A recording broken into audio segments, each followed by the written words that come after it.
esse PDF aqui já está lá no Moodle também, tá? Esse primeiro PDF eu já coloquei lá também. Então, eu vou, nesses primeiros 10 minutos, eu vou mostrar para vocês algumas imagens, né, relacionadas aos conteúdos que a gente vai ver ali ao longo da nossa disciplina, tá? Então, nessa primeira imagem, eu coloco aqui algumas vidrarias, né, balões volumétricos, tubo de ensaio. Vocês, lá na Química Geral, né, no semestre passado, provavelmente o professor Alexandre Lapis falou um pouquinho sobre vidrarias. A gente vai aqui na primeira, na verdade, na nossa segunda aula, né? Semana que vem a gente vai falar um pouquinho sobre vidrarias, aferição de vidrarias. A gente vai falar um pouquinho sobre erro e tratamento de dados, tá? Analíticos, ok? Então, por exemplo, na semana que vem eu vou dar uma revisada com vocês em como fazer a leitura, né, de um volume lá numa bureta. Vamos falar um pouquinho sobre os conceitos de exatidão e precisão. São conceitos totalmente diferentes e muitas vezes a gente troca, né, ou a gente acha que é a mesma coisa. Algo é exato ou algo é preciso, né? São palavras com conceitos totalmente diferentes. A gente vai ver que o erro está relacionado ao valor verdadeiro, a precisão está relacionada a o quão próximo estão vários resultados de uma análise. Então, o erro está relacionado lá com a média de uma medida, né? O erro está relacionado com o valor real da coisa, enquanto a exatidão, né, está relacionada com um erro experimental. A exatidão é melhor se o erro é menor, enquanto que a precisão está relacionada com desvio padrão. A gente vai dar uma olhada nesses conceitos também na semana que vem. Depois, na sequência, a gente já entra nas titulações. O professor Alexandre Lapis falou um pouco com vocês sobre titulações, me deu um feedback aqui no chat. Viram um pouquinho sobre Sim. titulação? Ele Uhum. passou umas listas também. Sobre titulação? Ok. Isso.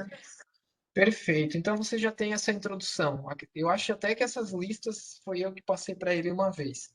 Então eu também trabalho lá na Química Geral, né, um pouquinho sobre titulação, porém aqui na Química Analítica a gente vai aprofundar um pouco mais, tá? As titulações ácido-base, né, o uso de fenolftalina como indicador, vamos ver na sequência. Aí vamos entrar no estudo de equilíbrio químico. A gente vai ver por que, que o galinho do tempo, né, muda a cor durante o dia seco ou o dia úmido. Né? Tem uma substância aqui que sofre equilíbrio químico, a gente vai estudar sobre isso. Vamos falar bastante sobre pH e pOH. Acredito que vocês falaram lá na Química Geral sobre pH de soluções, né? Bem importante. A gente vai aqui aprofundar bastante os estudos relacionados ao pH. O pH de amostras influencia muito em vários parâmetros físico-químicos, né? Então a gente vai estudar bastante, né? E o conceito de pH é muito importante, a gente vai aprofundar esses estudos. Aí a gente vai conversar também sobre determinações de analitos em água, por exemplo, cloreto e carbonato de cálcio em amostras de água. E aí entram as titulações de precipitação, formação de precipitados durante a reação. E aqui eu mostro para vocês, né, uma imagem de um experimento onde a gente estava determinando cloreto em amostras de água mineral. Tá? Então, o antes e o depois da titulação, o uso de indicadores, né? A gente vai ver que determinadas titulações precisam de determinados indicadores. Então, a gente estuda bastante isso aqui também, tá?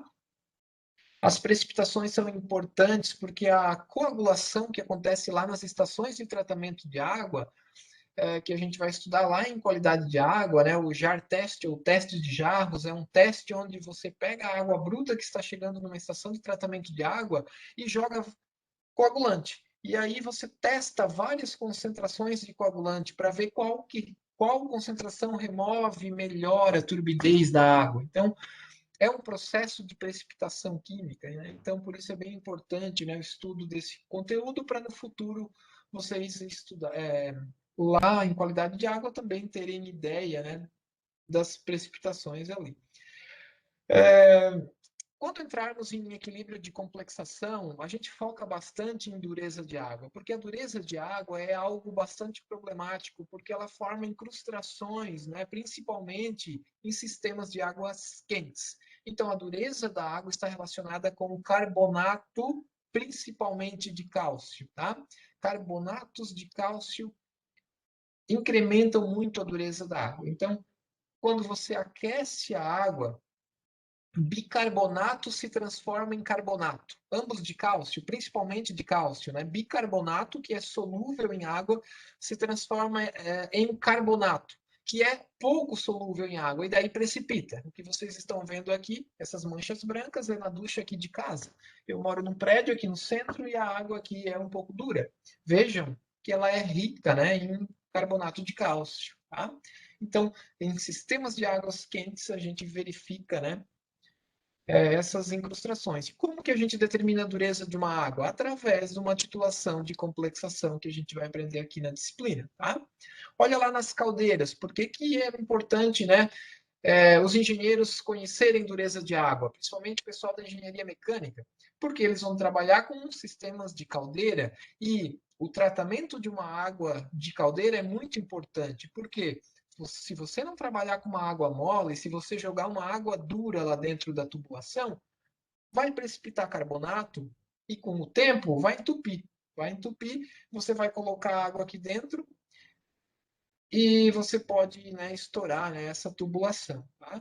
Vejam aqui outro tubo também completamente entupido ali devido à formação de incrustações, né, o uso de águas duras. É muito trabalhoso trocar a tubulação de uma caldeira. Imagina, tem que serrar todos os canos, soldar novamente, não pode ficar vazando, né? A solda aqui tem que ser perfeita. O trabalho é caríssimo, é um trabalho árduo, né? Eu sei disso porque o meu irmão tem.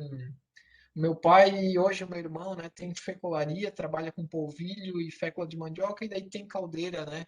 Tem caldeira para secar, né, o vapor, né, da, da água lá, acaba esquentando o ar. Tem um radiador, esquenta o ar e o ar seca, né? A fécula. E substituir um cano desse aqui numa caldeira é muito trabalhoso, tá? Depois você solda, fica vazando, não fica bom. Então é muito mais fácil você cuidar da dureza da água, tratar a água e colocar uma água mole lá dentro, né? Uma água que não vá formar incrustações. Olha lá, um rim, né? Uma pedra enorme, um cálculo renal enorme, ó, também causado por consumo de águas duras ou alimentos com grande quantidade de sal. Pessoal que gosta de comida muito salgada, né? Ou também, né, devido à genética, né, você pode ter formação dessas incrustações dos cálculos renais. São formações ali de pedras, né? Principalmente carbonato de cálcio, tá? Então, aí você vê a importância, né, de estudar esse conteúdo ali de determinação de dureza de água. A água que a gente consome, ela está própria ou imprópria em relação à dureza, né? É importante também, tá? Aqui eu mostro para vocês, né, a determinação de dureza sendo realizada lá no laboratório por algumas colegas de vocês, veteranos. Acredito que o pessoal aqui já se formou ou está se formando, né? Com esses tempos de pandemia, a gente até perde um pouco a noção, né? Não sei se essa turma já se formou ou não. Acredito que se não se formaram, estão lá no finalzinho, tá? Então, aqui uma amostra de água, ó, a ser titulada e uma amostra de água, aqui na verdade, né? Essa aqui, ó, a ser titulada e essa aqui já foi titulada. Então, veja, a mudança de cor do indicador. De roxo vai para verde, né? Após ali a complexação. Então, aqui a gente usa um indicador chamado preto de heliocromo e a gente titula com o EDTA. Determina ali a dureza da água. Aí a gente entra lá em equilíbrio de oxirredução, vamos estudar um pouquinho os processos de oxirredução. Metal de sacrifício, né? Você pode usar alguns metais para se oxidarem ao invés de você ter a oxidação, né, de uma ponte, por exemplo, ou a gente pode conectar essa ponte metálica, né, a uma barra de um metal que se oxide mais facilmente que o ferro da ponte, por exemplo, o magnésio. Aí você, a cada pouco de tempo, vai lá e troca esse metal, essa barra, né, esse metal de sacrifício. Ele vai se oxidando, ele vai se degradando, você vai lá e substitui por um novo. Sendo assim, né, a estrutura metálica da ponte ela é preservada. Por quê? Porque tem um metal que se oxida mais facilmente lá na estrutura, então o ferro vai sendo preservado. Falaremos sobre as determinações potenciométricas, né? Lembra lá que eu comentei já sobre as determinações de acidez ou de basicidade de amostras que são coloridas, onde não dá para usar um indicador colorimétrico para verificar a mudança, né, de cor no ponto de equivalência, onde a gente deve parar a titulação. A gente pode acompanhar o pH da amostra, né, à medida que a gente vai adicionando o titulante. Então, através da bureta, a gente vai adicionando uma solução, aqui é hidróxido de sódio, tá? Naquela amostra onde eu quero determinar a concentração do analito. E essa amostra é colorida, geralmente, né? Por isso que eu recorri a uma titulação potenciométrica. Então, eu vou adicionando alíquotas do titulante e vou medindo o pH da solução. E daí eu construo um gráfico, ó, volume de titulante e pH da mistura. Tá? A gente vai verificar que através desses pontos de inflexão aqui a gente consegue determinar a concentração ali do analito. Tá? Aqui já chegamos lá na parte da espectrofotometria, né? Lembra que eu comentei, né, sobre as determinações de concentração de solução através da interação entre a luz e a matéria. Então, a gente coloca a amostra numa cubeta e coloca lá dentro do espectrofotômetro. Você incide um feixe de luz e o equipamento faz uma relação entre a quantidade de luz que foi colocada na cubeta e a quantidade de luz que atravessou. Indiretamente, o equipamento sabe a quantidade de luz que foi absorvida pela amostra. E daí você pode expressar a concentração de uma curva de calibração, né, em função da absorbância ou em função da transmitância. Aqui está em função da absorbância. Então, ó, eu preparo várias soluções de permanganato de potássio de concentrações conhecidas, para depois, através da curva de calibração, determinar a concentração de uma amostra desconhecida de permanganato de potássio. Então, para isso, é preciso construir a curva de calibração. Então, eu preparo várias soluções de concentrações conhecidas do meu analito, indo de valores menores para valores maiores. E eu meço a absorbância de cada uma dessas soluções. Eu coloco lá dentro da cubeta cada uma delas, né? Uma a uma, e vou medindo a absorbância. Vejam que quanto maior for a concentração, ó, essa aqui é a mais concentrada, né? A cor é mais forte. Vejam que a absorbância é maior. Ou seja, quanto mais moléculas de analito tem ali dentro, mais luz é absorvida e menos luz é transmitida, passa menos luz, né? Então, aqui eu tenho uma relação linear entre o aumento da concentração e a absorbância que eu observo. Se eu plotasse em função de transmitância, seria uma relação exponencial ao contrário, de cima viria para baixo. Quanto mais concentrada, menos luz passa, né? Menos transmite, tá? A absorbância é o contrário. Quanto mais concentrada, mais absorve. Então, a gente vai ter uma aula só sobre absorbância. Construindo, sobre espectrofotometria, tá? Construindo a curva de calibração, eu posso pegar qualquer amostra de permanganato, de solução contendo permanganato de potássio, lá de uma indústria têxtil, de tingimento de calça jeans, por exemplo, e coloco essa amostra na cubeta, meço a absorbância, meço esse valor aqui, ó, de absorbância. Por extrapolação na curva de calibração, eu determino a concentração do analito, tá? Então, feito a curva de calibração, eu posso analisar a concentração para várias amostras. Eu meço a absorbância, pela curva de calibração, tenho a concentração do analito na amostra. E aí a gente finaliza a disciplina com a cromatografia, né? As separações. Então, vejam lá, ó, você injeta numa coluna cromatográfica uma amostra contendo vários analitos. Esses analitos eles vão interagir de forma diferente, né, com o solvente ou o gás, se for cromatografia gasosa, ou líquido, se for cromatografia líquida, e também a coluna, né, a coluna cromatográfica. Então, Alguns analitos eles vão passar mais rapidamente pela coluna e vão sair primeiro da coluna cromatográfica, e eu tenho um equipamento que detecta o que está saindo, né? E algumas outras substâncias elas interagem mais com a coluna, elas ficam mais retidas na coluna e elas demoram mais para sair da coluna. Então eu consigo separar essas substâncias e também quantificar lá através de cromatografia, tá? Então lá no final da disciplina a gente vai verificar o funcionamento ali de um cromatógrafo. Na nossa universidade, a gente tem a central analítica, onde a gente tem lá um cromatógrafo líquido e um cromatógrafo gasoso. Tá? Se um dia vocês precisarem fazerem algum tipo de análise, a gente tem lá os técnicos que operam esses equipamentos.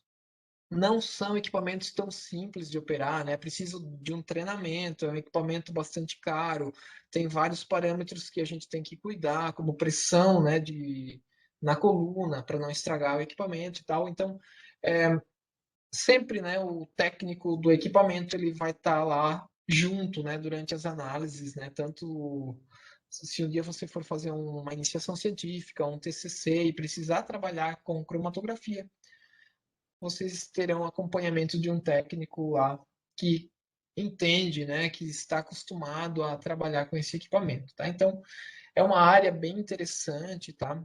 Para quem quer seguir nessa área da engenharia ambiental, né? Quantificação de, por exemplo, contaminantes em água, em solo, em ar, cromatografia é bem interessante, né? E cromatógrafo é um equipamento que precisa ter bastante paciência e dedicação. Você vai ficar bom, né, trabalhando num cromatógrafo depois de uns 10 anos, mais ou menos, de serviço árduo nele dia a dia, tá? Por isso que existem bem poucos profissionais que entendem e que trabalham com esse tipo de equipamento. Por isso que é algo bem interessante, né? Se você gosta dessa área, você pode se dedicar, você vai ter emprego na certa no futuro, tá? Pessoal, então passei aqui, dei um apanhado geral na nossa disciplina. Agora a gente entra aqui numa introdução, onde eu quero mostrar alguns pontos para vocês.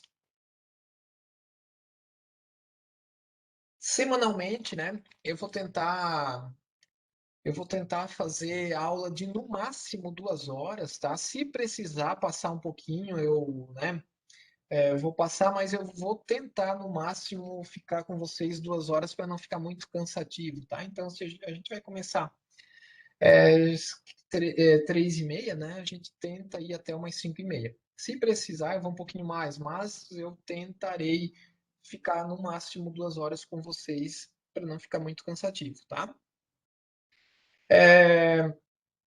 Se eu precisar resolver exercícios com vocês, né? A gente vai resolver muito exercício aqui. Eu sempre dedico toda aula eu vou estar resolvendo um ou outro exercício porque temos muitos cálculos, né, envolvendo aqui as determinações, então eu tenho aqui um quadro de vidro e eu uso a câmera do celular, eu faço uma projeção, né, estou usando assim, o pessoal, por enquanto, né, está funcionando bem, tá? Então, fiquem tranquilos, né, que quando eu precisar resolver exercício, tem aqui como resolver.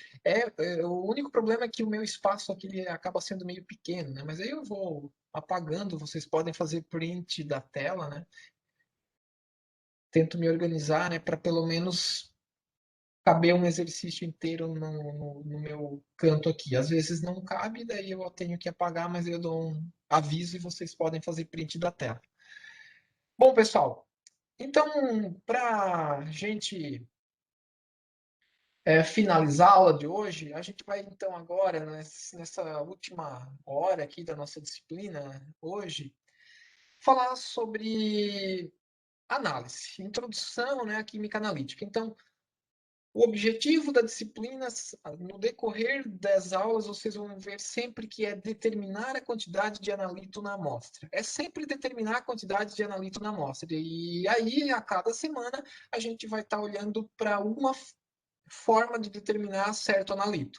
Mas, para a amostra chegar no laboratório, para fazer essa determinação, né, a gente precisa de alguns conhecimentos básico, desde a coleta até se dá ou não para fazer aquela análise. Então, esse momento aqui que eu vou mostrar para vocês agora, né, que eu reservei para vocês, essa introdução à química analítica é para falar um pouquinho sobre isso, sobre a análise em si. Tá? Daí, a partir de semana que vem, a gente vai entrando nos erros das análises e depois nas análises até o final do semestre. Então, como eu já falei para vocês, a gente tem lá como objetivo na química analítica separar, identificar e quantificar um analito numa amostra. A gente sempre busca determinar o que tem numa amostra e quanto tem numa amostra. E aí tem essa definição desses. Temos esses dois conceitos. A química analítica qualitativa e a quantitativa. Então, a qualitativa é a parte da química analítica que se preocupa em saber o que tem numa amostra. Quais, né, são os analitos que estão lá numa amostra. Enquanto que a química analítica quantitativa, ela está preocupada em quantificar, determinar quanto tem daquele analito na amostra. Né? Então, determinar a concentração de um analito numa amostra. E aqui, nessa nossa disciplina, a gente meio que vê sempre as duas químicas ali, analíticas junto. A qualitativa e a quantitativa a gente mistura, tá? A gente vai estar trabalhando com as duas sempre ao mesmo tempo.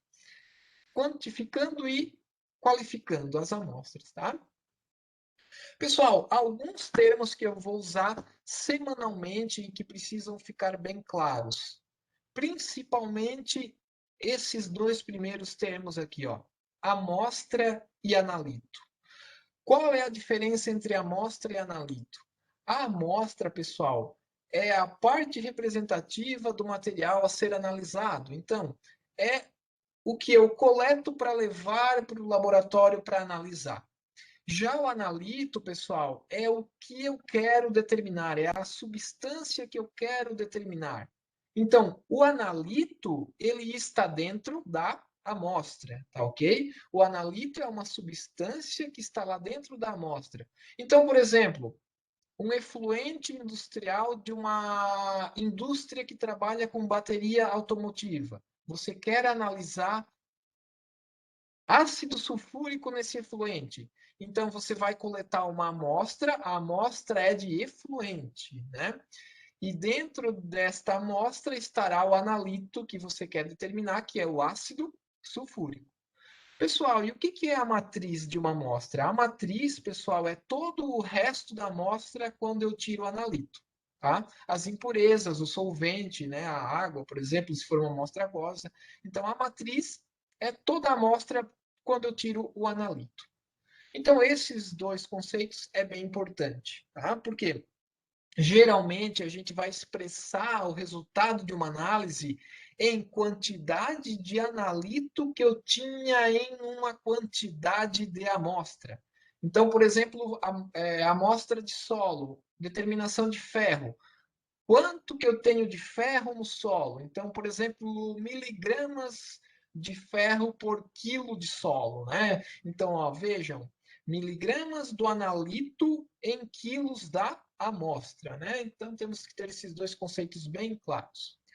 Outro conceito é a técnica, né? Técnica é o meio de se obter a informação sobre o analito. E o método que você vai usar para determinar a concentração de um analito, ele consiste no conjunto de operações e técnicas que serão utilizadas. Então, aqui no método vem toda a parte, toda a metodologia, né? Como que você fez, que vidrarias você usou, quais foram as técnicas que vocês usaram, tudo isso faz parte ali do método. E a medida, então, é a forma que você tem experimentalmente, né, de determinar medir, né, alguma propriedade do analito, né, que responda, né, que varie com a quantidade dele. Então, quanto mais ou quanto menos analito, vai ter que ter uma alteração no valor da medida dessa propriedade físico-química que você estará medindo. Então, você busca, né, medir alguma propriedade físico-química que varie lá de acordo com o analito. Tá? E por que é importante, né, o estudo da química analítica? Por exemplo, para estabelecer valor econômico. Por exemplo, minério de a Vale do Rio Doce. Né? A Vale do Rio Doce trabalha com extração principalmente de ferro. A quantidade de ferro no minério que a Vale do Rio Doce extrai, ela é bem alta, ela é mais alta, a porcentagem de ferro, né, do minério da Vale do Rio Doce é mais alta do que a porcentagem de ferro no minério de outras concorrentes. Por isso que a Vale do Rio Doce é uma empresa tão valorizada, ela consegue agregar muito valor ao seu produto. Por quê? Porque ela trabalha com um material mais rico, né, no ferro. Então, por exemplo, se você quer determinar o valor do minério, né, de ferro, você determina a porcentagem de ferro nesse minério. Quanto mais ferro tem, mais valoroso ele é. Tá? Para determinação de produtos perigosos também, né? Olha lá um resíduo de uma indústria, né? Têxtil. Você pode vir aqui e determinar a concentração de uma substância lá que está causando cor. Imagina lançar esse efluente com cor roxa, né? Violeta aqui nesse córrego. Está contaminando toda a moto, toda a água aqui desse córrego. Então, é muito importante, né? Essas análises de efluentes também. A química analítica é muito importante também no diagnóstico de doenças. Quem aqui nunca fez um exame de sangue, né? Lá no exame de sangue, é química analítica sendo aplicada nas determinação de, por exemplo, colesterol, né? Ou glicose. Você faz lá um exame para determinar colesterol, ou um exame para determinar triglicerídeo, né? São análises que envolvem química analítica. Sempre que eu faço um exame de sangue, eu fico pensando, né? Será que essa análise foi bem feita? Toda análise parte da medida de uma quantidade de amostra. Vamos supor que você tenha que analisar lá colesterol. Vamos supor que precise de 1 ml de sangue, né? Você pipeta 1 ml. Será que o técnico pipetou corretamente 1 ml? Porque se ele pipetou mais do que 1 ml e ele acha que está trabalhando com 1 ml, o resultado pode vir alterado para mais, né? Você está achando que está trabalhando com uma quantidade, mas tem outra. Então é muito importante, né? Tem que ser bem metódico. O pessoal que trabalha com análises, né? A parte da química analítica é um pessoal que vai para o laboratório e é um pessoal que é bem metódico. Tem que ter paciência, tem que ter muita paciência, na verdade. Porque você não pode fazer as análises de qualquer jeito, né? Existe muita coisa por trás aí de um laudo, tanto de um exame de sangue, quanto um laudo lá de uma análise de água. Você tem uma certa responsabilidade, né? Lá nas indústrias de alimentos também, ó, você pode controlar a qualidade de um alimento através de análises químicas, tá? E na pesquisa, né? Você vai, ao longo da sua vida, por exemplo, ter que fazer algum trabalho científico, né? Por exemplo, um TCC. Aquela metodologia, né, de análises químicas, né, que você aprendeu lá na disciplina de química analítica, com certeza vai ser importante, né? Ter aquela noção, né, de análise química, tá? Bem importante esse conhecimento, tá? Pessoal, as análises, né, podem ser por várias vias, como eu já mostrei para vocês na introdução da nossa aula. As análises podem determinar uma quantidade de massa, ou a gente pode trabalhar com uma análise e determinar a quantidade, né, de volume de um líquido gasto para acontecer uma reação. Então, nas titulações, a gente trabalha com medidas de volume. Quanto de volume eu gastei de uma solução padrão de concentração rigorosamente conhecida para neutralizar a minha amostra, o analito contido na minha amostra, né? Então, com esse volume que eu leio lá na bureta, no momento em que eu faço a titulação, eu posso fazer cálculos que me dão a concentração do analito na minha amostra. Então, análises volumétricas trabalha com medidas de volume, né? Enquanto que a métodos ou análises gravimétricas trabalham com determinações de massa. Você precipita, né, alguma coisa, você mede a massa que foi precipitada, tá? Enquanto que os métodos espectroscópicos medem lá aquela interação entre a luz e a matéria, como a gente já viu também. Os métodos eletroanalíticos envolvem propriedades elétricas, como medida de pH, né? O eletrodo de pH é sensível à concentração de H+ em solução. E agora a gente vai falar um pouquinho sobre algumas etapas, né, que são muito importantes lá numa análise de laboratório. Então, você vai, por exemplo, precisar analisar pesticida na água do rio lá de Paial, município vizinho aqui. Então, você é engenheiro ambiental e recebeu a função de analisar determinado pesticida que pode estar contaminando a água do rio Paial. Então, vamos lá. Primeiramente, você vai definir o problema. Quais informações analíticas são requeridas, né? Então, você tem que ter um pouquinho de conhecimento sobre essa análise que você vai ter que fazer. Ah, para esse pesticida, que tipo de análise eu posso fazer? Então, você faz um estudo aí, você fica uma semana estudando, buscando na literatura, tá? Na sequência, você vai escolher um método, tá?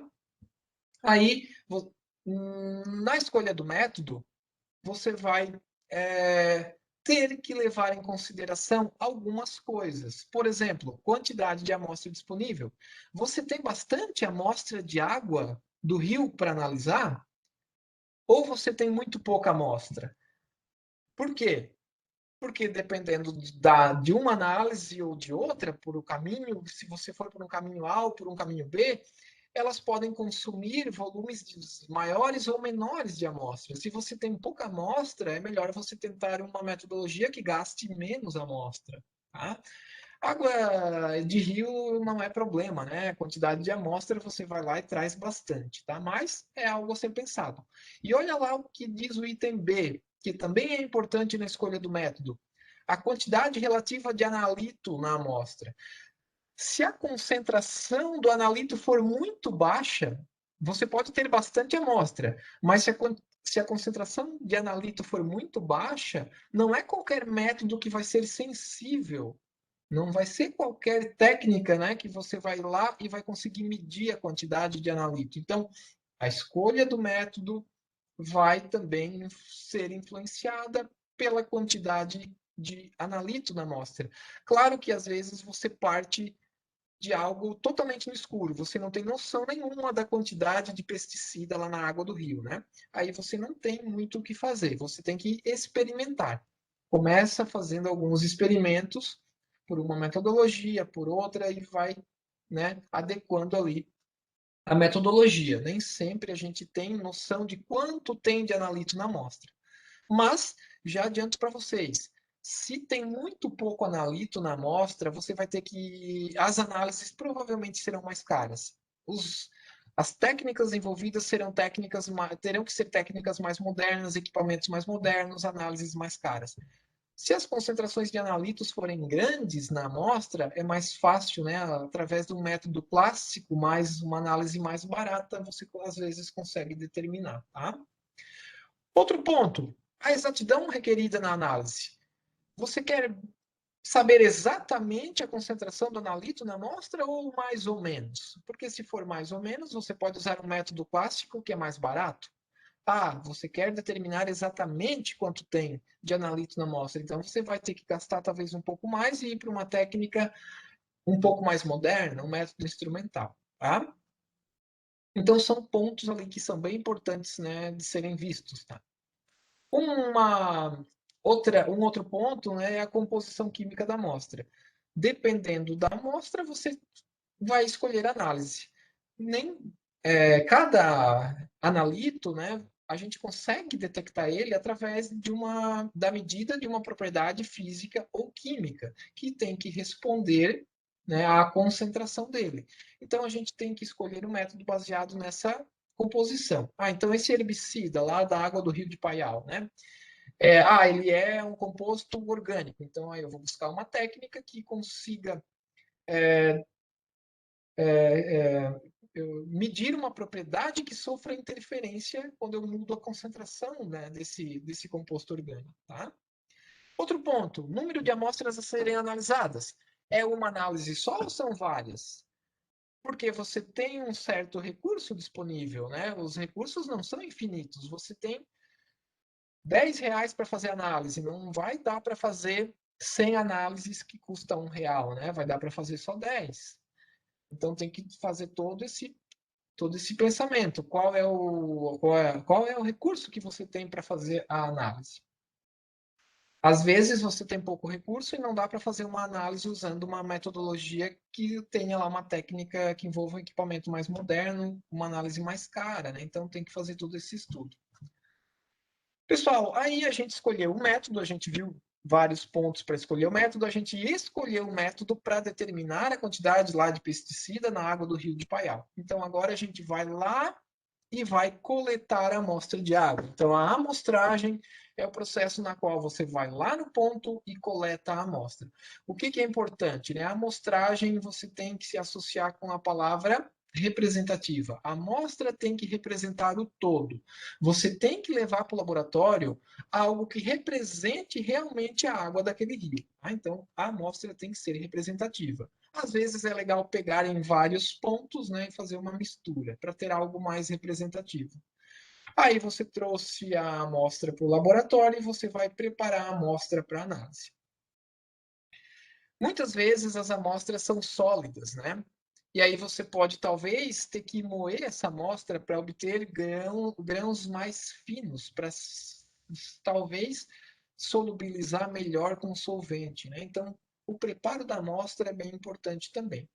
E aí você vai fazer a medida lá da quantidade de analito da amostra. E essa medida, geralmente, né, a gente faz em várias amostras. A gente não faz uma única análise. Na química analítica, lá nas titulações, a gente geralmente trabalha com triplicata, ou seja, 3 análises na sequência exatamente iguais, para obter 3 valores e trabalhar com média aritmética. Ou se obtém 2 valores próximos e um muito distante, descarta um, né? Descarta aquele que ficou distante e trabalha com média aritmética dos dois que ficaram mais próximos. Então, nunca dá para confiar numa análise única. É sempre interessante trabalhar com duplicata ou triplicata. Aí, você fez tudo isso, né? Preparou lá a sua solução para análise. Geralmente, nas amostras sólidas, você dissolve, é mais fácil, né? Trabalhar por via úmida, né? Dissolver lá a amostra sólida. E aí, antes de fazer análise, ainda é legal ter essa noção de interferentes que possam ter na amostra. Se tem alguma substância que interfira lá na determinação do analito, que é uma outra substância, que é aquela que você quer determinar, você tenta eliminar esse interferente. Nem sempre é tão fácil, né? Mas é algo que a gente tem que pensar também. E aí você vai realizar a medida. Para realizar a medida, você tem que estar com o seu equipamento calibrado, independente do que for. Se for um espectrofotômetro, se for um cromatógrafo, se for um pHmetro, se for um turbidímetro para determinar a turbidez, se for um colorímetro para determinar a cor, tem que estar calibrado. Para quê? Para ter uma resposta coerente, né? Então, temos que calibrar sempre o equipamento antes de realizar a análise. E a gente calibra o equipamento com soluções que são compradas, soluções padrões, né? Concentração conhecida, tá? E aí a gente sai da análise com um número, né? A gente determina a quantidade de analito na amostra e a gente então calcula, né? Ou a gente indiretamente faz um cálculo para determinar essa concentração de analito na amostra. Pessoal, para amostras sólidas, é muito comum a gente expressar em porcentagem massa-massa, tá? Porcentagem massa-massa.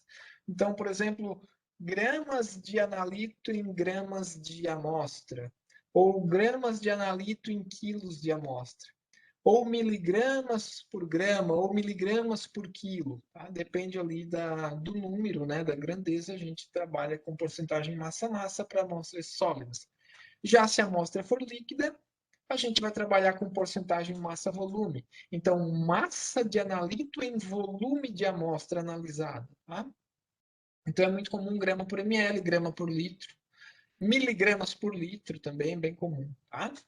Essas porcentagens bem interessantes ali. Pessoal, na nossa disciplina, eu vou trabalhar muito com ppm. Tá? O que significa ppm? Partes por milhão. Partes de analito em 1 milhão de partes de amostra. Então, para amostras sólidas, ppm é a mesma coisa que miligramas por quilo, tá ok? Já para amostras líquidas, ppm é a mesma coisa que miligramas por litro. Então, vai ser muito comum aparecer aqui na nossa disciplina ao longo do semestre a grandeza ppm, forma de expressar a concentração de analito na amostra, em ppm. Aí você já sabe, né, que se é analito sólido em amostra sólida, ppm é a mesma coisa que miligramas por quilo. Se é analito sólido dissolvido numa amostra líquida, né, você tem uma solução, aí ppm é a mesma coisa que miligramas por litro. Temos também como expressar as concentrações em formas de partes por bilhão, ppb.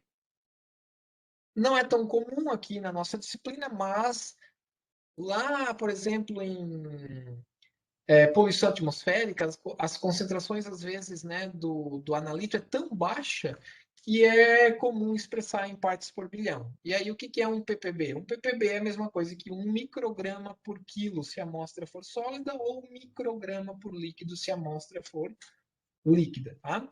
Então, essas duas formas de grandeza aí aparecem bastante na nossa disciplina.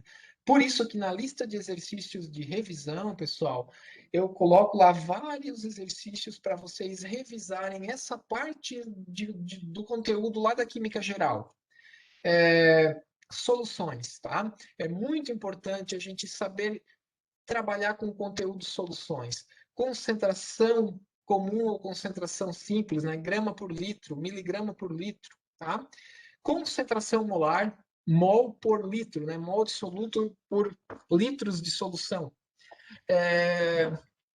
Então, concentração comum, concentração molar, porcentagem, né? Massa, massa, massa, volume, volume, volume. Sempre que a gente fala nessa unidade de medir concentração, porcentagem, a gente tem que colocar do lado do símbolo da porcentagem se é massa-massa, se é massa-volume, ou ainda se é volume-volume. As bebidas alcoólicas trazem a porcentagem de álcool na bebida na forma de volume-volume. Então, vamos supor que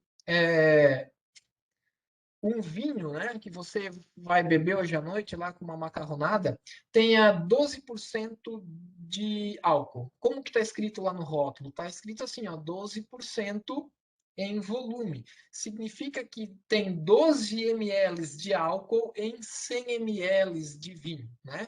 ml com ml, ó, ml de analito, nesse caso é o álcool, né? Em ml da amostra, que é vinho. Tá? Tem que ficar atento ali quando a gente fala em porcentagem. Então, por isso que eu coloco lá nessa lista de exercício de revisão vários cálculos envolvendo o conteúdo soluções, tá?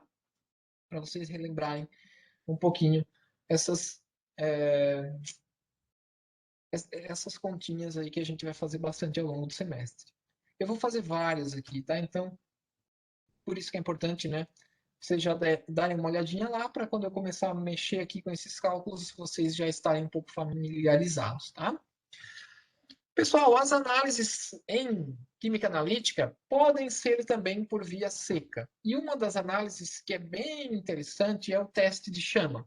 Queimar uma amostra. Então, você tem lá um sólido branco de um sal e você quer saber o que é, que substância tem naqueles de que substância é aquele sal. Então, você pode, através da queima da amostra, o teste de chama, você pode ter uma noção de que substância tem lá. Por quê? Porque os cátions, dependendo do cátion envolvido lá na amostra, eles vão queimar e vão dar uma chama de cor diferente. Então, uma chama verde é bem característico do cobre. Já uma chama amarela é característica do sódio. Essa chama amarela aqui, ó, todo mundo já viu lá quando estava lá cozinhando alguma coisa. Por exemplo, cozinhando arroz, né? A água salgada do arroz caiu na chama, na boca do fogão lá, a gás, né? O que acontece com a chama? Ela fica amarela. Se você nunca viu isso, faz um teste. Coloca um pouquinho de sal, né, na ponta de uma faca, tá? Ou de uma colher e leva lá na chama para você ver, na chama do seu fogão. Vai ficar amarela, tá? Por quê? Porque o sódio, que é o composto, é o cátion lá do cloreto de sódio, né? O sal de cozinha, ele, quando é queimado, ele emite cor amarela. Já o estrôncio, cor vermelha, e assim por diante. Então, o teste de chama é um teste ali por via seca, né? Você consegue ter uma noção de que metal você tem lá na amostra. Enquanto que as reações por via úmida, que a gente vai focar bastante aqui na disciplina, são reações entre duas soluções. O analito estará dissolvido, geralmente, né, em água. Por exemplo, o ácido acético no vinagre, né? Desculpa. Isso, ácido acético no vinagre. É ácido acético que foi dissolvido em água. Então, o analito está dissolvido em água. Como que você faz a determinação desse analito que está lá numa solução? Você pode, então, entrar com uma reação onde você vai, através da adição de uma base, como hidróxido de sódio, né, reagir essa base ali com o seu ácido da amostra. Ou um efluente contendo ácido sulfúrico, né? Novamente, você entra por via úmida, né? O efluente é líquido, a sua amostra, o seu titulante, a sua solução padrão é líquida também, então uma reação de neutralização. As reações de precipitação também envolvem substâncias que estão em solução. As de complexação, a mesma coisa, e as de oxirredução também. Então, reações por via úmida são reações onde você trabalha com volumes ali de solução padrão reagindo com o volume de amostra. Você faz estequiometrias dessas reações, você desenvolve alguns cálculos e consegue chegar nas concentrações ali, tá? Pessoal, eu gostaria de mostrar para vocês agora a lista de revisão número 1, já que a gente falou sobre ela, né? Aqui a gente fez um apanhado geral da disciplina, né? Vimos, então, o que será visto na disciplina e nesse momento aqui a gente finalizou essa pequena introdução à química analítica, onde a gente falou um pouquinho sobre a análise em si, né? Desde a importância de definir a metodologia,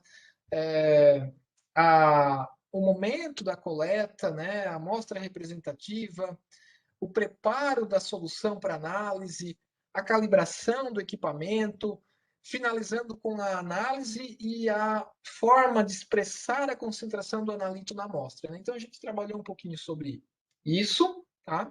Sobre esses procedimentos que ocorrem antes da análise ser feita, durante a análise e pós-análise, quando você vai emitir o laudo. O laudo tem um número.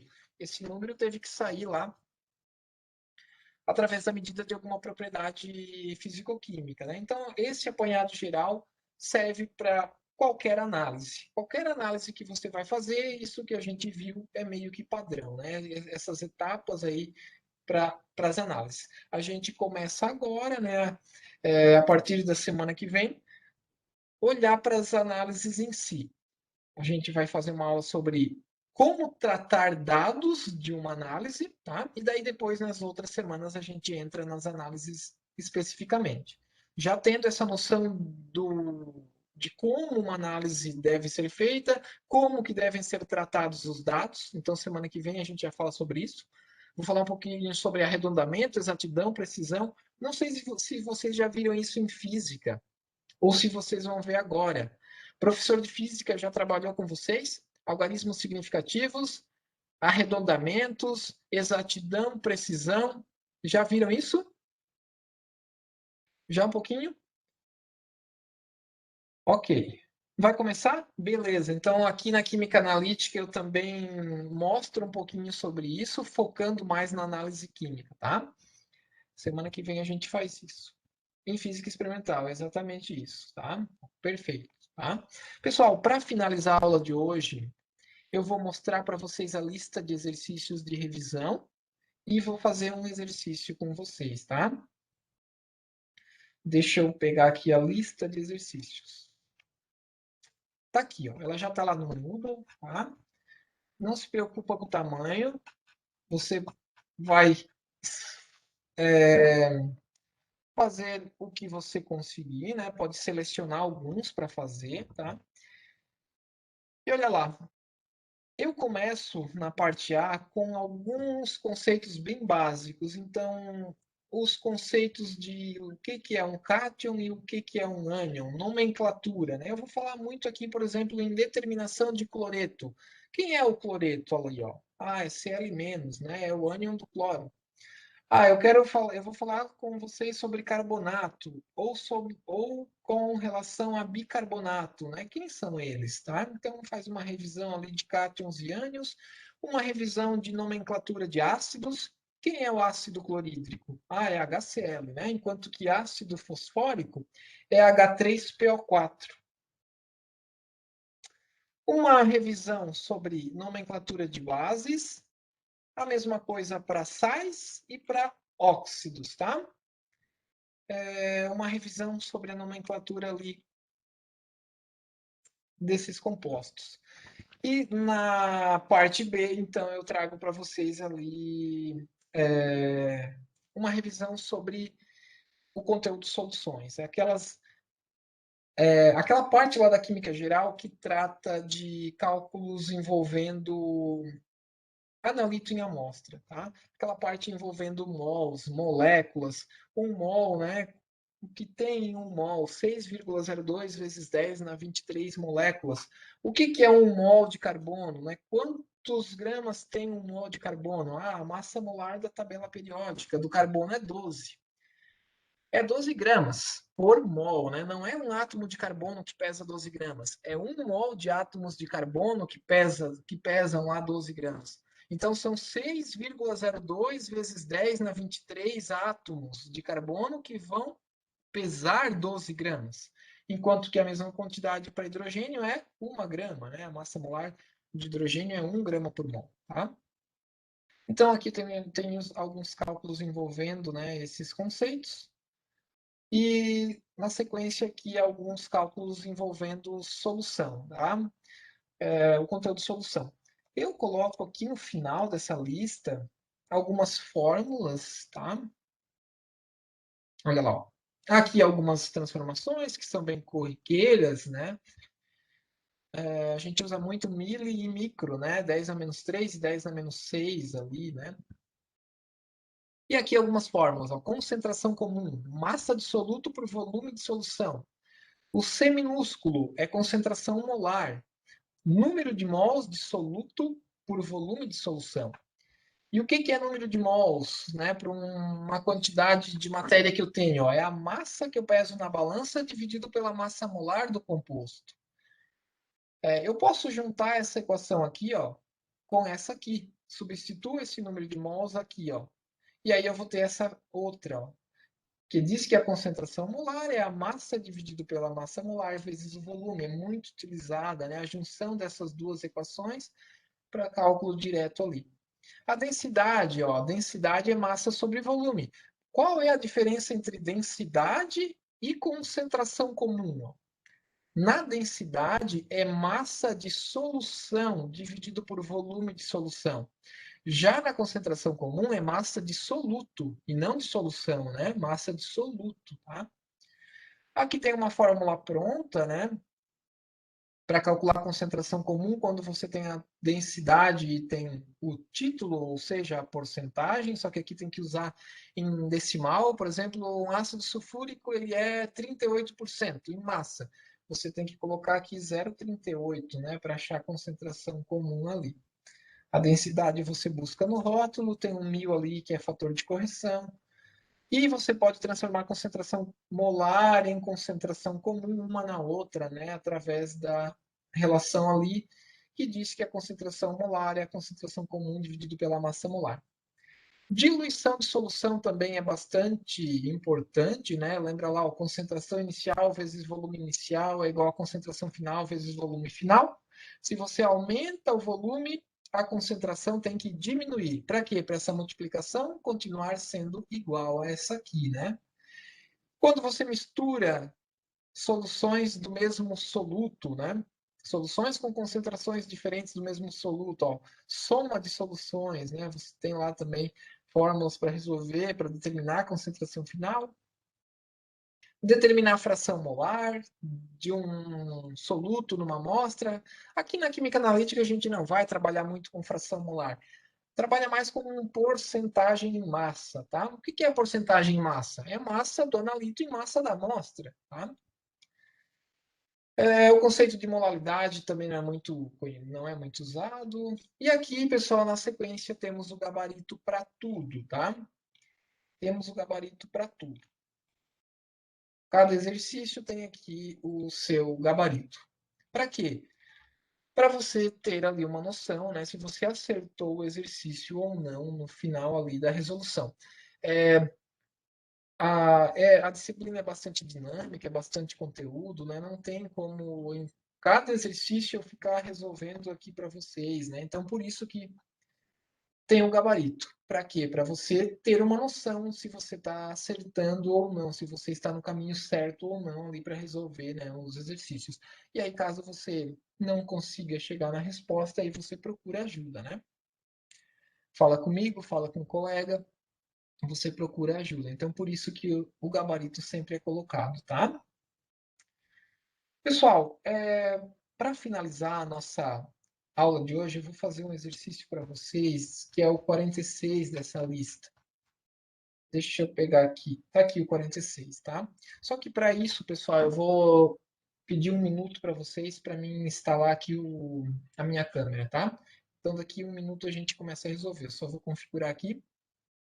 Vou configurar a minha câmera para a gente começar a fazer.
Pessoal, então vamos lá. Olha lá o 46 da lista de revisão, tá? É só para provocar vocês um pouquinho aí para amanhã, né? Vocês já iniciarem a resolução desses exercícios. Olha lá o que diz o número 46, então.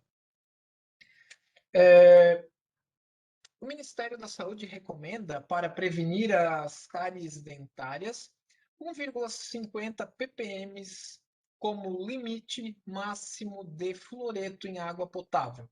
E ele já coloca lá, ó, que ppm é miligramas por litro, tá? Primeiro, por que mesmo que ppm é miligrama por litro?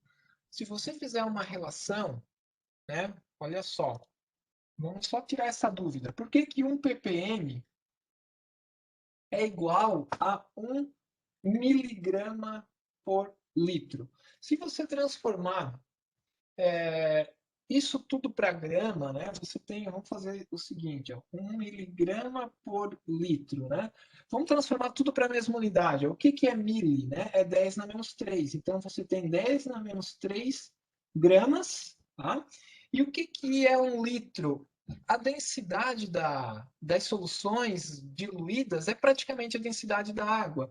E 1 litro equivale a 1 quilo, ok? 1 litro equivale a 1 quilo. 1 quilo tem quantas gramas? Tem 1000 gramas. Então, você tem aqui 10 na 3 gramas, né? Ó, 1 litro é a mesma coisa que 1 quilo. E 1 quilo tem 1000 gramas, ou seja, 10 na 3 gramas.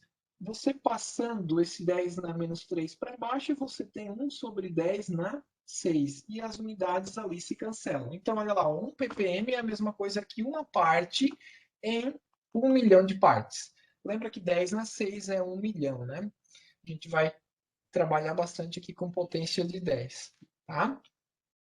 Então, só para provar para vocês que 1 ppm é a mesma coisa que 1 miligrama por litro ali. É uma parte em 1 milhão de partes, tá? Vamos lá. Então, a concentração de flúor na água deve ser de 1,50 ppm, né? O máximo permitido, tá? Em estações de tratamento de água de pequeno porte, o fluoreto é adicionado sob forma do sal fluorsilicato de sódio. Então, está aqui a fórmula do composto e está aqui a massa molar do composto. Ó. Emisão é massa molar, tá? E a unidade é grama por mol, tá? Da onde que saiu esse 188? É a massa molar de todos os átomos que compõem o composto fluorsilicato de sódio. Não tem como eu adicionar flúor na água, só o flúor. Eu não encontro flúor puro. O flúor ele é adicionado através de um composto que tem flúor na sua fórmula. Então, nesse caso, é o fluorsilicato de sódio. Se eu pegar lá, ó, 2 vezes a massa do sódio, que é 22,99. Uma vezes a massa do silício, que eu não lembro qual é. E ainda 6 vezes a massa do flúor, que é 19. Se eu somar tudo isso, eu vou chegar em 188. Tá? Essa é a massa molar do composto. Então vamos para a sequência ali. Ó. Ele já deu a massa molar aqui, porque o objetivo não é fazer você ir lá na tabela periódica e calcular a massa molar, né? Buscar as massas aqui. O objetivo é outro. Então, por isso que ele já deu a massa molar ali. Então, se o químico necessita fazer o tratamento de 10 mil litros de água, ou seja, 10 metros cúbicos, né? Uma caixa que tenha 10 metros cúbicos de água, ou seja, 10 mil litros de água. Qual será a quantidade do sal, fluorsilicato de sódio, em gramas, que ele deverá adicionar nessa água ali, né? Para obter a concentração de fluoreto indicada pela legislação. Ou seja, qual é a massa desse composto aqui, que eu vou ter que colocar em 10 mil litros de água para que a concentração de fluoreto fique em 1,50 ppm, miligramas por litro. Tá? Então, esse é o cálculo que a gente vai fazer agora. Eu vou projetar aqui para vocês a minha tela, tá? Então, esse é o 46. Então, eu quero 1,50 ppm de fluoreto. E eu já sei que ppm é a mesma coisa que miligramas de fluoreto por litro de água, nesse caso. O composto é o Na2SF6, né? O composto que eu vou buscar o flúor é esse. Ele tem massa molar conhecida de 188 gramas por mol. Ou grama vezes mol na menos 1, tanto faz. O volume de água a ser tratada é 10 mil litros. O que ele pede é qual é a massa desse sal, né? Qual é a massa desse sal em gramas ainda, né? Essa é a pergunta, tá? Pessoal, olha só. O que a gente vai ter que fazer? Vamos calcular, primeiramente, qual é a massa de fluoreto que eu deveria adicionar a esses 10 mil litros de água. Qual é a massa de fluoreto e não do composto do sal que a gente vai utilizar, né? O flúor, deixa eu pegar aqui o nome de novo. Ó, flúor silicato de sódio, tá? Essa é a primeira questão que a gente tem que ficar bem claro. Ó. 1,50 ppm é a quantidade de fluoreto máxima que a água tem que ter. Não é a quantidade do composto todo. Tá? Então, a gente vai ter que calcular a massa de composto que vai ter dentro dela a massa de fluoreto para ficar nesse limite. Tá? Então, primeiramente, a gente vai calcular a massa de fluoreto e depois a gente corrige para ver quanto do composto a gente tem que pesar para ter essa massa de fluoreto. Então, o que eu tenho que fazer? Se eu quero tratar 10 mil litros de água, eu posso fazer uma regra de 3 através da seguinte forma. 1,50 ppm, que é a mesma coisa que miligramas por litro, né, é a concentração que eu tenho que ter lá. Então, 1,50 miligramas de fluoreto em 1 litro de água. Essa é a massa de fluoreto que pode ter no máximo, né, em cada litro de água. Porém, eu não tenho 1 litro de água para tratar. Eu tenho 10 mil litros de água para tratar. Então, eu coloco aqui 10 mil litros e faço uma regra de 3, né? E calculo aqui, ó. Qual é a massa de fluoreto, então, que eu preciso para tratar esses 10 mil litros de água? Isso aqui, pessoal, vai dar exatamente 1,50 vezes 10 mil vai dar 1.500 miligramas. Não, 15 mil miligramas, né? 15 mil. 1,50 vezes 10 mil dá 15 mil. A unidade aqui é miligramas, né? 15 mil miligramas de fluoreto é o que eu tenho que colocar ali dentro, tá? 15 mil miligramas. Vamos fazer o seguinte, ele pede para a gente trabalhar com a massa do composto em gramas. Então, eu já vou transformar essa massa de fluoreto também para gramas. De miligrama para grama, o que eu faço? Eu tenho que dividir por 1.000. Né? Então, isso aqui é a mesma coisa que 15,00 gramas. 15,00. Opa, deixa eu deixar os 3 zeros aqui, tá? 15,000 gramas. Dividir por 1.000, né? Para ter em gramas. Pessoal, olha só. Eu vou ter que colocar 15 gramas de fluoreto dentro desses 10 mil litros de água. Só que o composto, ele tem. O composto que eu vou buscar, o flúor, né? Ele tem só uma parte em massa que é flúor. Tem uma outra parte que é sódio e tem uma outra parte que é silício. Então, o que eu faço? Eu vou ter que fazer uma correção. Para mim ter essas 15 gramas de fluoreto, eu vou ter que pesar uma quantidade maior do que 15 gramas do composto. E que quantidade é essa? Então, eu faço uma regra de 3 para saber qual é a porcentagem de flúor nesse sal fluorsilicato de sódio. Então, como que eu posso fazer isso? Eu faço assim, ó. A massa molar do composto, 188, é 100%. Desses 188, quanto que eu tenho de flúor? Desses 188, eu tenho 6 vezes 19, né? Eu tenho 6 átomos de flúor. Então, 6 vezes 19 dá quanto? Deixa eu já colocar aqui do lado. 6 vezes 19, que é a massa molar do flúor, vai dar a contribuição do flúor aqui nessa massa toda. 6 vezes 19 dá exatamente 114, tá?